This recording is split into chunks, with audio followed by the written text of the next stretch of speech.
You know, today is Mother's Day, and I think it's really good for us to stop and reflect and just think about how special mums are to all of us. And so I want us to do that today, and I want to tell you about a mother-daughter relationship. Well, it's actually a mother-daughter-in-law relationship.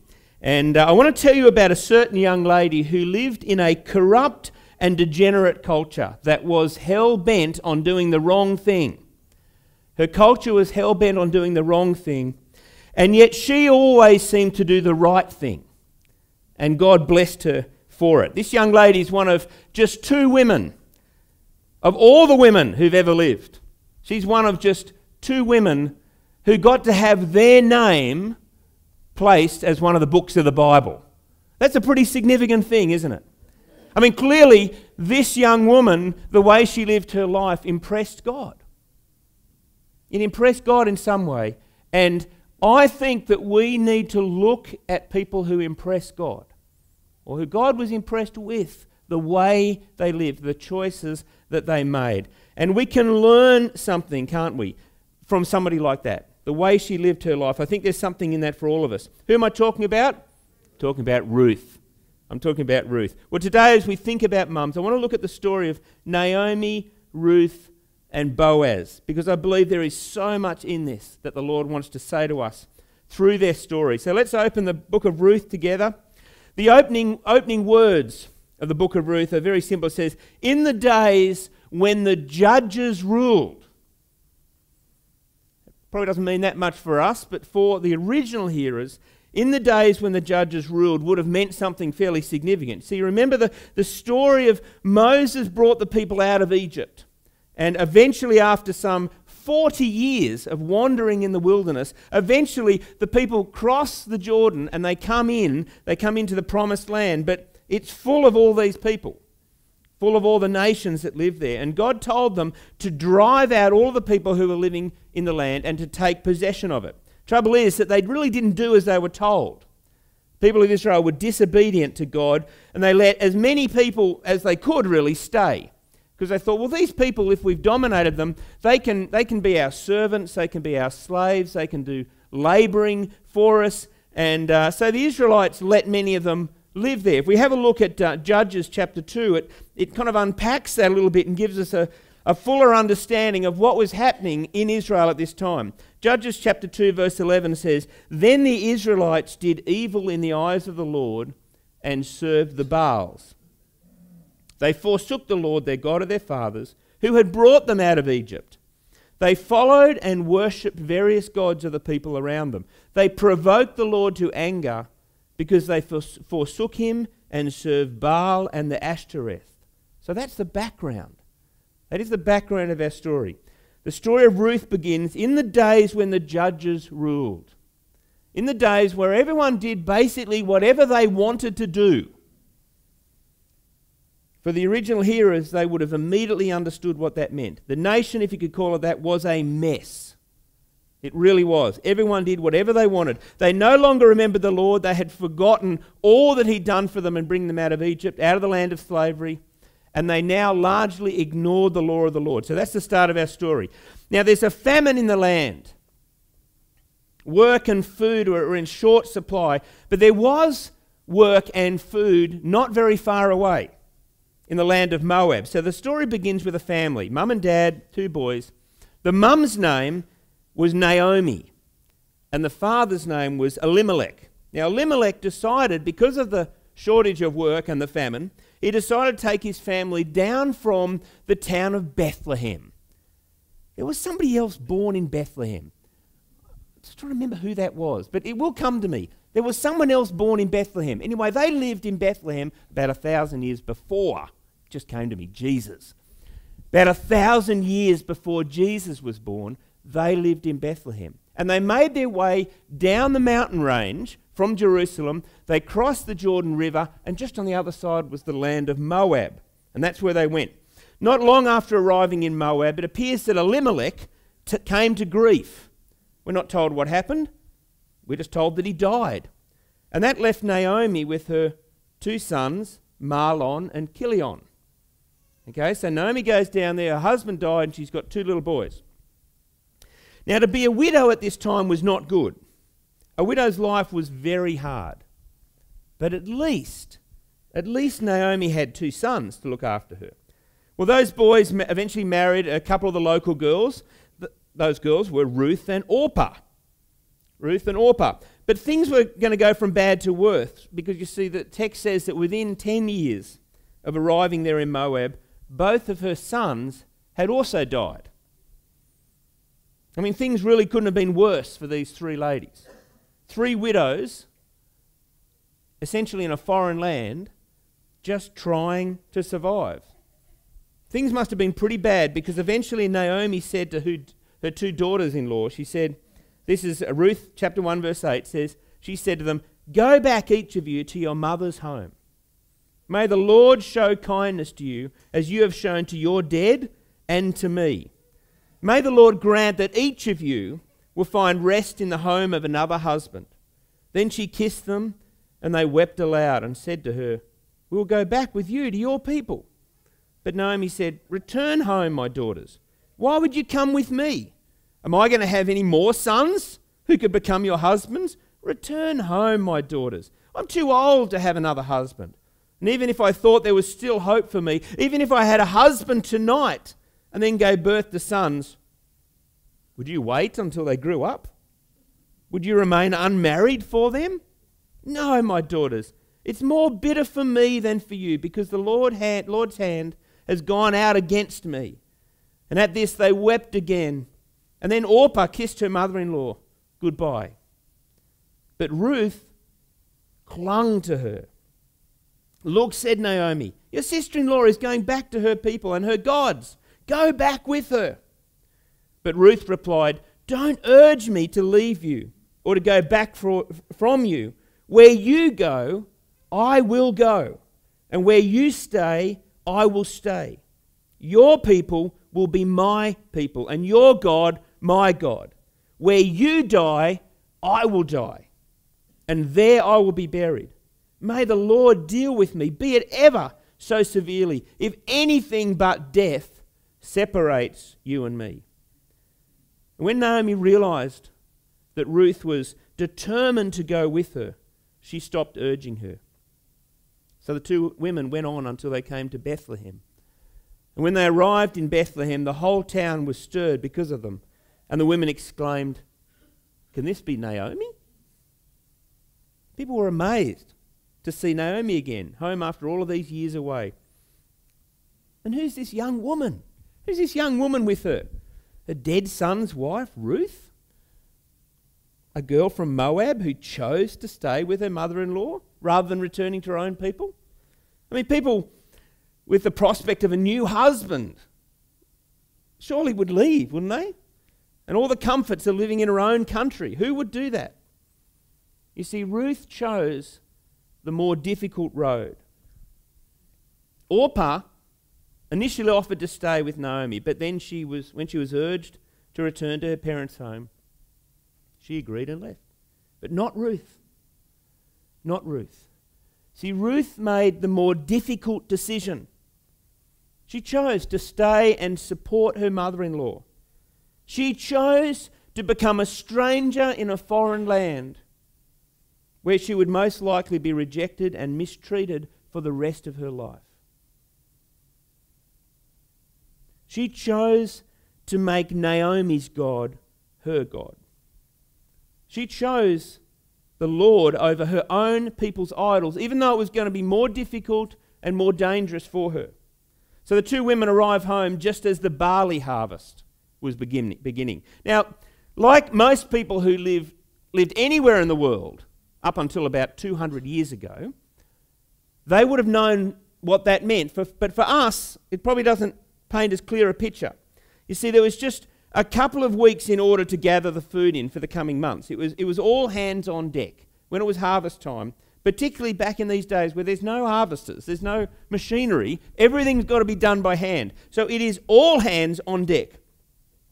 During the harvest time, people literally worked every hour of the day they could.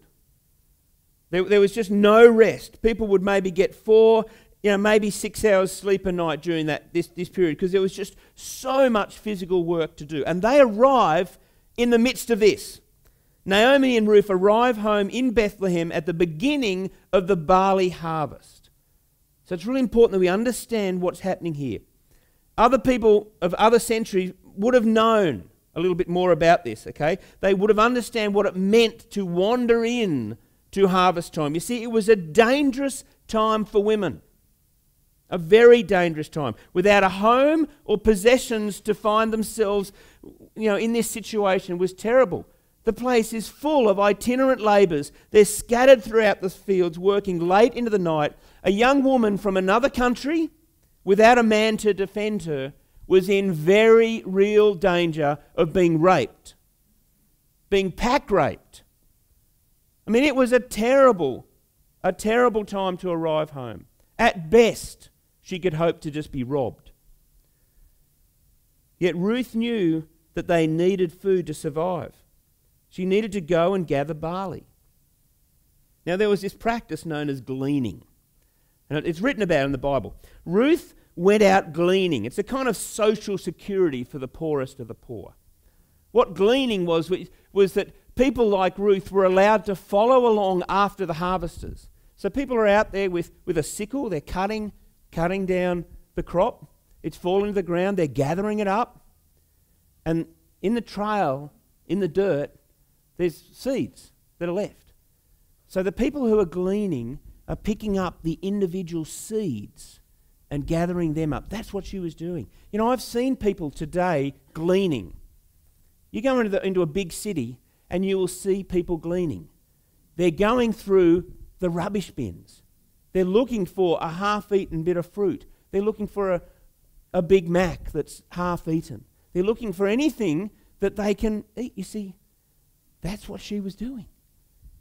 Ruth was so desperate that she was out in the fields risking being raped, risking being robbed, going behind the workers, gathering up any seeds that are left in the dirt. Now, living in Bethlehem at the time was this man of standing, a man of great wealth, a landowner by the name of Boaz. Now, Boaz owned the field that was being harvested, the field where Ruth happened to be working.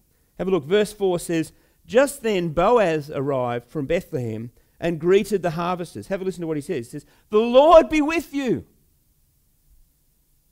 "The Lord bless you," they called back. Boaz seems like a nice guy, doesn't he? I mean, so often someone's very first words paint a picture. And often it's the most lasting impression that is given. These first words from Boaz, a wealthy and influential landowner from Bethlehem, tells us that he loved God. He loved God and he wanted God's blessing on those around him, including those lowly labourers who worked in his fields. And do you hear the reply of his workers? "The Lord bless you," they called back. The workers, they knew something about this remarkable man. They knew that he loved God and they knew how he treated people. Let's read on, verse 5. Boaz asked the foreman of his harvesters, "Whose young woman is that?" The foreman replied, she's the Moabitess who came back from Moab with Naomi. She said, "Please let me glean and gather among the sheaves behind the harvesters." She went into the field and has worked steadily from morning till now, except for a short rest in the shelter. So Boaz, this influential, wealthy man, says to the poorest of the poor, "Ruth, my daughter, listen to me. Don't go and glean in another field and go away from here." He knows how dangerous it is. "Stay here with my servant girls. Watch the field where the men are harvesting and follow along after the girls. I have told the men not to touch you." You see, Boaz knew.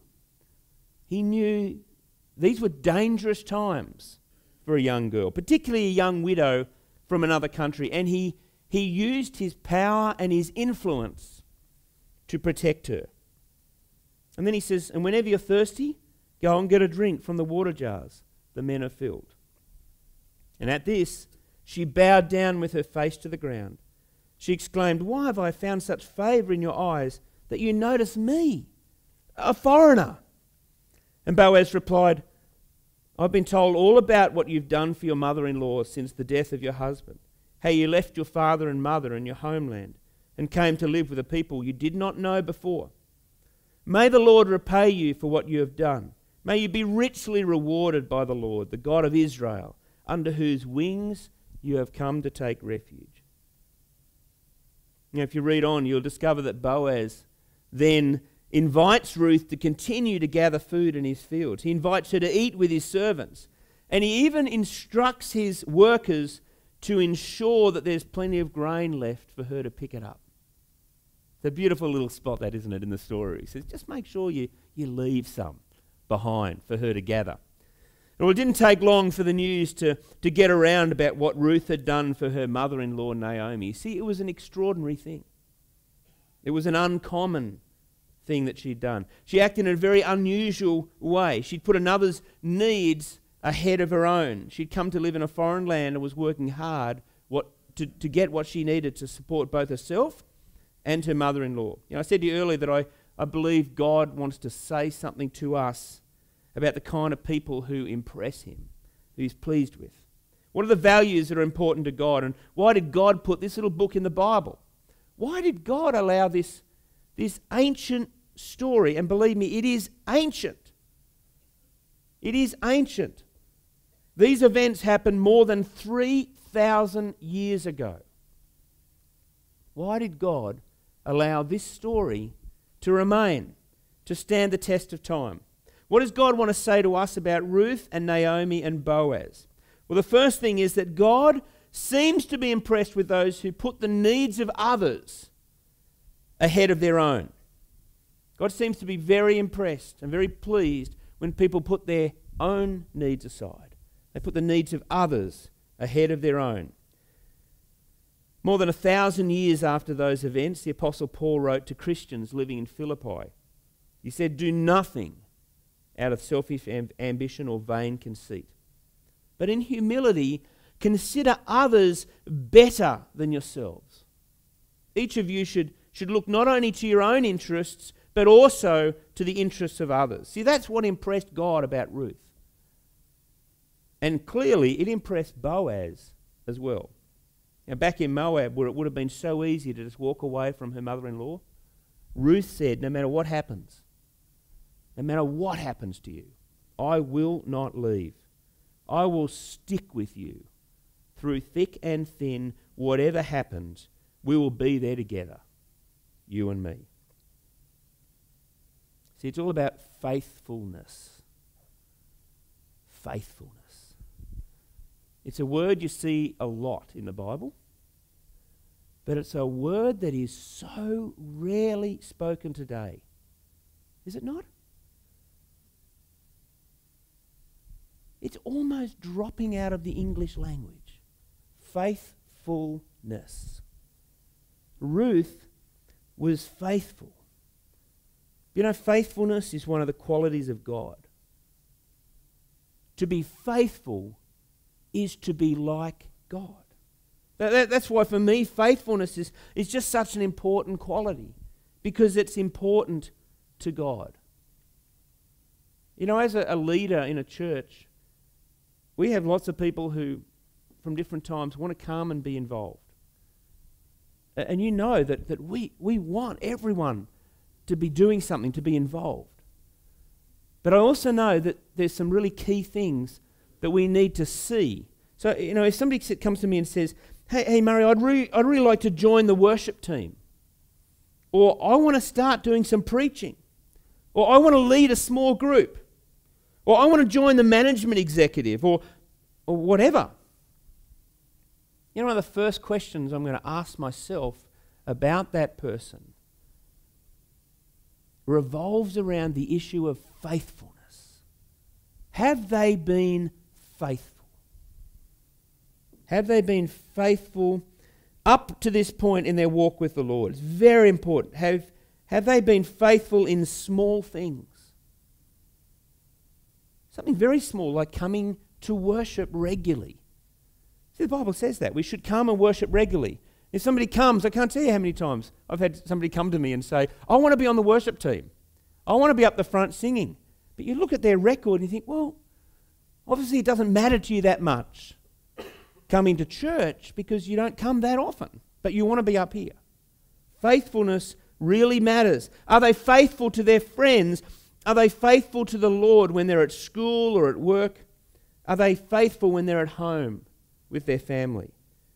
See, faithfulness is just so important, especially in the small things. It's one of the key things about faithfulness. The small things. Now, I'm going to speak a little more about character in a moment. The point is that faithfulness is very important to God. Ruth was faithful to Naomi when it was costly for her and it impressed God. You know, Boaz was also faithful. See, obviously God had blessed him with great wealth and power. Boaz knew what that meant. He didn't take that lightly. He didn't take lightly the wealth and power that he had. And he seemed to know that God wanted him to use that wealth to bless others, and Boaz was faithful in doing that. He was faithful in using his power, his influence, to protect and care for the young Ruth. I just want to ask this morning, what ways has God blessed you? In what ways may God be looking for you to be faithful? We need to look at ourselves soberly and see what God has done for us. See, maybe God has blessed you with popularity at school. You're a popular person and therefore you have influence. You know, somebody who's worked with youth for such a long time, I see it. I've seen it so many times that there are a couple of key people at school who've, just because of who they are and how they look and they carry themselves, become popular. And they can either use that popularity and power to hurt other people and to dominate others, or they can use it to protect and have an influence for good. It may mean that you stand up for someone who's not being treated well, someone who's in some kind of danger, just like Ruth was. Maybe God has blessed you with skills and abilities in the workplace that give you an edge over others. And as a result, you've been promoted. Every job you've been in, you've ended up being promoted. People see your leadership skills and you rise up. The question is, how do you use that which God has given you? Do you use it to bless or to be a pain in the neck? To be unfaithful with what God has given you? To be a harsh boss? See, maybe God has blessed you with financial resources, and that gives you a certain degree of power and influence in our culture. The question for you is, how faithful are you being with your wealth, with your God-given power and influence? I got a letter in the mail from Christian Blind Mission this last week, and they were saying that for every $1 we give to Christian Blind Mission, the government will give $4. Wow. That's amazing, isn't it? So if you're somebody that God has blessed with some wealth, you can turn it into 5 times the amount by giving it to somewhere like Christian Blind Mission. That's power. You know, a long, long time ago, it'd have to be about 15 years ago, our family was sitting in McDonald's and I saw this ad about Christian Blind Mission. You could return someone's sight, somebody who's got cataracts, for $27. And our McDonald's meal that day for our family cost $27. Oh man, I couldn't believe it. What's 15 times 12? Keith will know. Since that day, our family's paid for 180 operations. You just sign up for Christian Blind Mission. I didn't mean to do that ad, but it just occurred to me. It's a good example of how we can use our resources, because we go to McDonald's, don't we, young people, every Sunday night. No, you're not a young person. But it's something to think about, isn't it? The power and influence we have. You might think, I'm not rich, but if you go and have takeaway every week, you're rich. I've got to tell you. You really are. How faithful are you being in using all of your gifts for others? Okay, back to the story. Ruth continued to go out every day and gather whatever she could from the fields where the harvesters had cleared. And at the end of the harvest, only a few weeks are left. And so Naomi came to Ruth and she said, this is what I want you to do. Have a look, verse 2. It's chapter 3. Tonight, Boaz will be winnowing barley on the threshing floor. Wash and perfume yourself and put on your best clothes. Then go down to the threshing floor, but don't let him know you're there until after he's finished eating and drinking. And when he lies down, note the place where he's lying. Then go and uncover his feet and lie down. He will tell you what to do. I will do whatever you say, Ruth answered. Now, winnowing barley is the thing I've talked to you about before. It's the process whereby the chaff is separated from the grain. And the way they had to do it then was they'd go up onto the top of a hill, somewhere where it was windy, and they'd put all the grain on the ground, but they would throw it up in the air. They'd just sit there and just keep throwing it up in the air. You can imagine there's just dust everywhere. But they're throwing it up, and of course the wind is blowing the chaff away, and eventually the grain keeps falling, and they're able to pick the grain up, and that's the harvest. But you see, they're working such long hours. They're up there. Any wind that's there, they're using it. And so they're doing this well into the evening, and of course they have a meal, they're drinking a bit, and at the end of the night they crash because they've got to get up early and start again.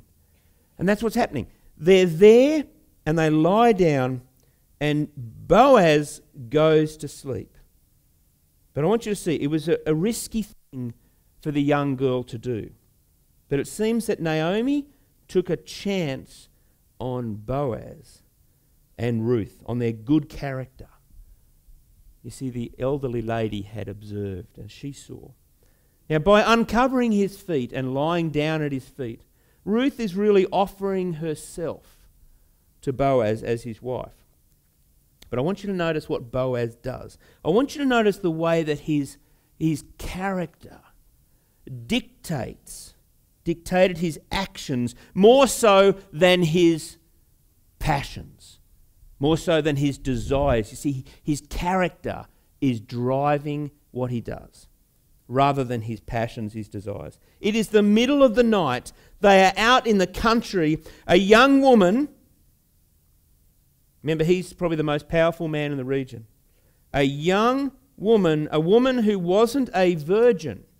Remember, Ruth has been married before. She is sexually experienced. She comes to him in this way.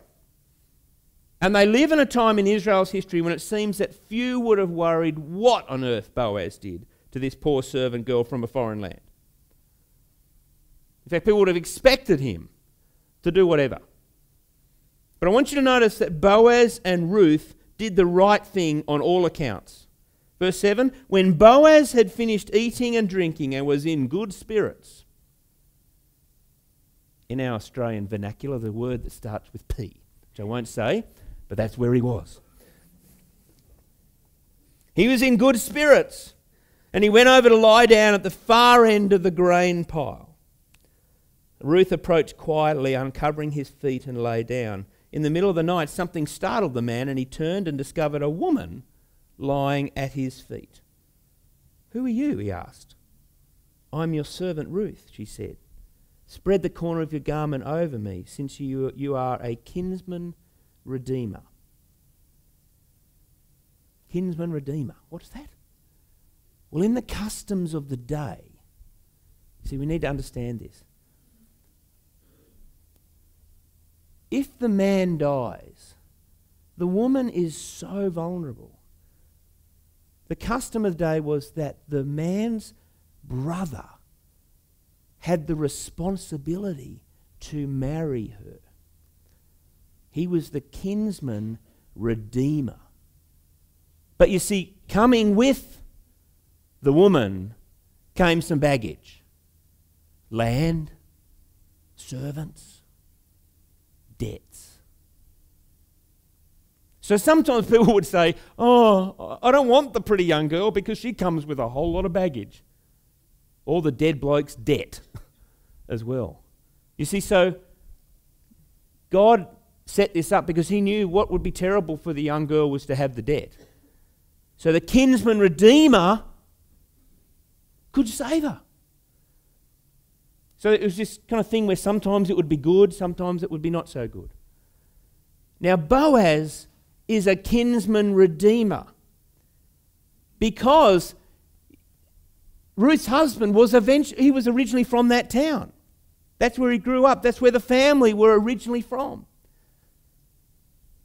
Have a listen. "The Lord bless you, my daughter," he replied. "This kindness is greater than that which you showed earlier. You've not run after the young men, whether rich or poor. And now, my daughter, don't be afraid. I will do for you all you ask. All my fellow townsmen know that you're a woman of noble character. Although it is true that I am near of kin, there is a kinsman redeemer nearer than I. Stay here for the night, and in the morning, if he wants to redeem, good, let him redeem. But if he's not willing, as surely as the Lord lives, I will do it. Lie here until morning." You see, Boaz is clearly a man of integrity. Not only does he look after Ruth, but he looks after the other bloke as well, who could be his brother, could be his nephew, or we don't know. But he does the right thing by everyone. The young girl has come to him and said, "I want you."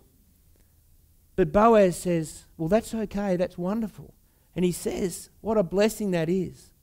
That you haven't gone after the younger, better looking young guys, but there is one who has a right to say yes or no. And we need to check that first. He is a man of integrity. And I want you to notice that. Both Ruth and Boaz did the right thing. And I want you to notice that God blesses those who place their personal integrity, their personal holiness above everything else. See, people who obey God, even when it seems as though no one will even notice, even if they live in an age like we do, where few are concerned about what the Lord thinks about anything. Remember, Boaz and Ruth lived in an age where everyone did their own thing. Very like our age. It really was. God is impressed with people who swim against the current. God is impressed with people whose main priority is doing what He wants. And people who protect, people who guard their character. Young people, guard your character. Older people, guard your character. Middle-aged people, guard your character. Always protect your character. You know, I've said this to you so many times before, but I need to say it again. Your character is the sum of your habits. That's what your character is. You can paint all sorts of pictures in your mind of what your character is. You can have delusions of grandeur about your character. We all do it. But the truth is, your character is the sum of your day in, day out habits. All the things you do day to day, whether good or bad things, add them all together, and that's pretty much your character. You know, your character is most clearly seen. When? When you're in front of people? No. Your true character is most clearly seen when no one else is watching. That's who you are. But just remember this. There's never a time when no one's watching. Is there? Because God is always watching. And ultimately, He's the only one that matters. What He thinks about your character. He is the one who watches always. Good things follow good actions. I want you to notice how God blessed Ruth because she made right choices. And today I want to encourage you to go home and read for yourself that little book of Ruth. It's a tiny little book. I think it's the 8th book of the Bible. It's a tiny little book. It's an ancient book. And when you've done that, ask yourself, are you living the kind of life that impresses God? Are you living the kind of life that God would be pleased with? Are you living the kind of life that if there was a video camera going all the time on your life, you'd be happy for that film just to be showed everywhere? I think that's what this is about. It's an ancient story, isn't it? It talks a bit about how we should relate to one another. It talks a lot about how we should relate to God. It talks a lot about our character. Wouldn't it be wonderful if we as a church family, that we as members of a small Bible study group that meets every week, as guys are in Pulse, the seniors fellowship, think of all the ministries of our church. If we, within the context of our groupings, the worship team or whatever we're on, we had the kind of commitment that Ruth had with Naomi. Man, what a beautiful thing. That we might say, no matter what, we're in this together. My brother, my sister. What a transforming thing. That if we stop thinking about church as a shopping centre where we go to get our needs, and if they no longer meet our needs, I'll just go somewhere else. What a transforming thing to actually be like Ruth and say, I am committed to you, my brother, my sister, no matter what happens. Because that's how God wants us to live. And what a transforming thing it would be if we actually looked at our resources honestly and we said, this is how God has blessed me. We said, I am going to use what God has given me to protect and bless others. I was down at this Baptist conference yesterday. I was talking to this guy I went to college with.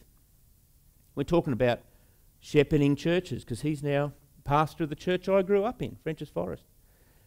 And we're talking about this other guy at another church, and he said, I was sitting in there the other day, sitting up the back of that church at this thing, and these 2 young guys walked in. And he said, I was sitting right there and I heard what the senior pastor said. He walked up to those young guys and he said, if you come here to pick up chicks, you're going to be dealing with me. I thought, how cool is that? You see, that pastor knew we've got to protect. He said, we look after our young girls here. What a great place, eh? I must confess, we've done that too, haven't we?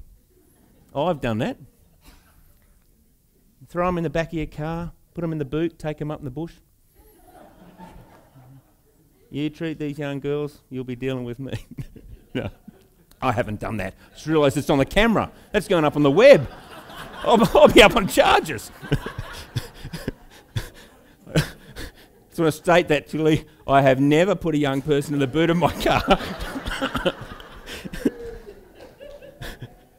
We might have wanted to, but we haven't done it. Okay. Let's pray together.